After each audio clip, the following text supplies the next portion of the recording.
సాంప్రదాయని శుద్ధ పూసిని అని ఈ మధ్యన ఈ జబర్దస్త్లో ఎక్కువగా వాడుతున్నారు. ఎవరిదో పాడినటువంటి పాట.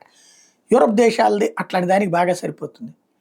ప్రపంచంలో అణు యుద్ధం జరగకూడదు, అణుబాంబులు ఎవరు తయారు చేయకూడదు అంటూ అప్పట్లో భారత్ మీద ఆంక్షలు పెట్టారు.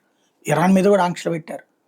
తమ అవసరాల దగ్గర చూసి భారత్ మీద ఆంక్షలు ఎత్తేసారు. ఇరాన్ మీద ఆంక్షలు పైకి ఉంటాయి, కింద ఆయిల్ ఎట్టా కొనుక్కుంటారు వేరే రూట్లో నుంచి. అదే రూట్లో తెచ్చుకుంటారు. షిప్కి స్టిక్కర్ మారుస్తారు అంతే, అంతకు మించి ఏం లేదు. వాస్తవంగా ఇరాన్కి ఏమైనా గాల్లో నుంచి వస్తాయి ఏంటి? అణుబాంబులు తయారు చేయడానికి కావాల్సిన యురేనియం కానీ ఇతర పదార్థాలు వాళ్ళే సమకూర్చారు. డబ్బులు పడేస్తే ఏమైనా చేస్తారు. ఆయిల్ని తక్కువ రేటుకి ఇస్తారంటే ఏమైనా చేస్తారు. వాళ్ళే సమకూర్చారు. ఇప్పుడు అవన్నీ పెట్టుకుని అణుబాంబు తయారు చేసింది అని చేశామని ప్రకటించాక భయం వేసింది. అందుకనే ట్రంప్కి కూడా కాకుండా ఇజ్రాయెల్కి చెప్పుకున్నారు. ఇజ్రాయెల్ ట్రంప్తో మాట్లాడి కొట్టాల్సింది కొట్టింది. ఇంకా ఏముంది అనేది తేలాల్సి ఉంది.